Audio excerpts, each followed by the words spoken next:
Hello guys, আসসালামু আলাইকুম। আপনারা সব কেমন আছেন? আশা করি আপনারা খুবই ভালো আছেন। আলহামদুলিল্লাহ, আমিও খুব ভালো আছি। আজ একটা নতুন রেসিপি নিয়ে চলে এসেছি আপনাদের সামনে। আজ রেসিপিটা আমি বানাবো তালের শাঁসের দুধ দিয়ে রান্না রেসিপি। আপনারা বলতে পারেন মোরব্বা রেসিপি। এত খেতে ভালো লাগে কি বলবো বন্ধুরা। অবশ্যই আমি যে বাড়িতে তৈরি করছি এই তালের শাঁসের মোরব্বা অবশ্যই আপনারা বাড়িতে বানিয়ে খাবেন, দেখবেন খেতে খুব ভালো লাগে। আর আমার ভিডিওটা যদি ভালো লাগে লাইক কমেন্ট শেয়ার আর সাবস্ক্রাইব করতে ভুলবেন না। আর যারা এখনও আমার চ্যানেলটাকে সাবস্ক্রাইব করেনি অবশ্যই চ্যানেলটাকে সাবস্ক্রাইব করে পাশে থাকবেন। আর ভিডিওটা প্রথম থেকে শেষ পর্যন্ত দেখবেন আর পাশে থাকা পেজটাকে ক্লিক করবেন। এবার চলুন আমি এখানে কি কি নিয়েছি তালের শাঁসের মোরব্বার জন্য আপনাদেরকে দেখিয়ে দিই। আর আমাকে অবশ্যই বেশি বেশি করে সাপোর্ট করবেন আর আমার পাশে থাকবেন আর আমাকে বেশি বেশি করে ভালোবাসা দেবেন। এবার চলুন দেখিয়ে দিই কী কী নিয়েছি। তালের আঁটির শাঁসটা বের করে নিয়েছি, চিনি নিয়েছি পরিমাণ মতো, এলাচ তেজপাতা লবণ আর দুধ নিয়েছি আর দুধ দিয়ে রান্না করব। এবার চলুন আমি গ্যাসটা অন করে নেবো। আপনারা দেখতে থাকুন আমি কীভাবে তালের শাঁসের মোরব্বাটা বানাই। অবশ্যই আপনারা বাড়িতে বানাবেন। আর যারা ফেসবুক পেজ থেকে দেখছেন অবশ্যই লাইক কমেন্ট আর ফলো করবেন। এবার চলুন দেখতে থাকুন। চলুন বন্ধুরা আমি এবার গ্যাসটা অন করে নেব।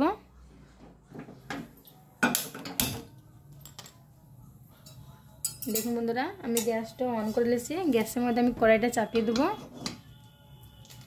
দেখুন বন্ধুরা আমার কড়াইটা গরম হয়ে গেছে। আমি কড়াই এভাবে দুধটা জাল দিয়ে নিব।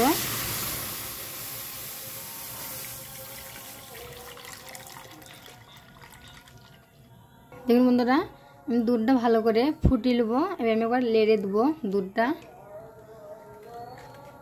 ভালো করে জাল দিয়ে দেবো। আমরা দেখতে থাকুন বন্ধুরা। দেখুন বন্ধুরা দুধটা কত সুন্দর কালার এসছে। ভালো করে জাল দিয়ে নেব।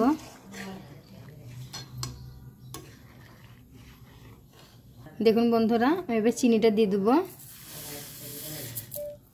আমি এই বাটির 1 পেলা দিয়েছি। লবণ তেজপাতা এলাচ একসঙ্গে দিয়ে দেবো। দেখুন বন্ধুরা আমি ভালো করে নেড়ে দেবো। চিনির সঙ্গে দুধের সঙ্গে একসঙ্গে মিশিয়ে আমি ভালো করে ফুটিয়ে নেবো। আমি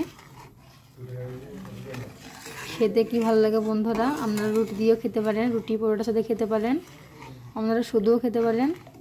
যে একবার খাবে সে বারবার খেতে ইচ্ছে করবে। আমি যেভাবে বাড়ি তৈরি করছি অবশ্যই আমার এই রেসিপি দেখে বানাবেন, দেখবেন খেতে খুব ভালো লাগে।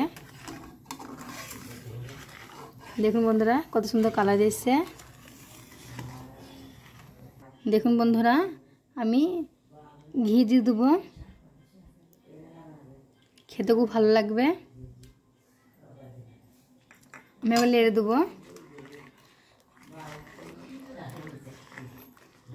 দেখুন বন্ধুরা অবশ্যই যখন তালের শাঁসের মোরব্বাটা করবেন ঘি দিবেন, খেতে খুব ভালো লাগবে। এত সুন্দর গন্ধ ছাড়ছে বন্ধুরা। দেখুন বন্ধুরা দুধটা লেড়ে লেড়ে কত হলুদ হয়ে গেছে আর দেখতে কত সুন্দর লাগছে। দেখুন বন্ধুরা ভালো করে দুধটা ফুটে গিয়েছে। আমি এবার তালের শাঁসগুলো সব দিয়ে দেবো। কত সুন্দর লাগছে দেখতে। ভালো করে ধুয়ে কেটে রেখেছি। দেখুন আমি এবার লেড়ে দেবো। দেখুন বন্ধুরা দেখতে কত সুন্দর লাগছে, খেতেও খুব ভালো লাগবে। দেখেন কত সুন্দর লাগছে দেখতে। দুধটা একবারে লেড়ে লেড়ে হলুদ হয়ে গেছে। এই যখনই বানাবেন দুধটাকে লেড়ে লেড়ে হলুদ করবেন, দেখতে খেতে খুব ভালো লাগবে। একদম রসমালাইয়ের মতো খেতে লাগবে। দেখুন বন্ধুরা কত সুন্দর ফুটছে আর দেখতে কত সুন্দর লাগছে। দেখুন বন্ধুরা কত সুন্দর লাগছে।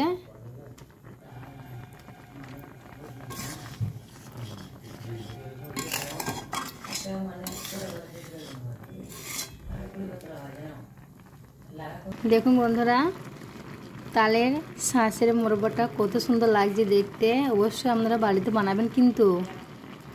আর আমার রেসিপিটা কেমন লাগলো অবশ্যই আমাকে কমেন্ট করে জানাবেন। দেখেন কত সুন্দর লাগছে। একটা আমার তালের শাঁসটা ভাঙেনি, একদম রসমালাই।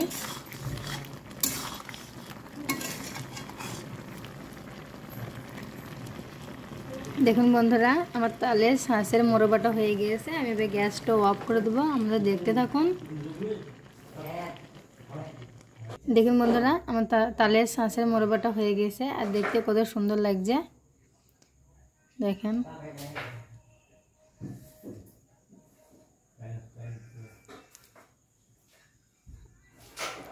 অবশ্যই কমেন্ট করে জানাবেন কিন্তু। সবাই ভালো থাকবেন, সুস্থ থাকবেন। ধন্যবাদ।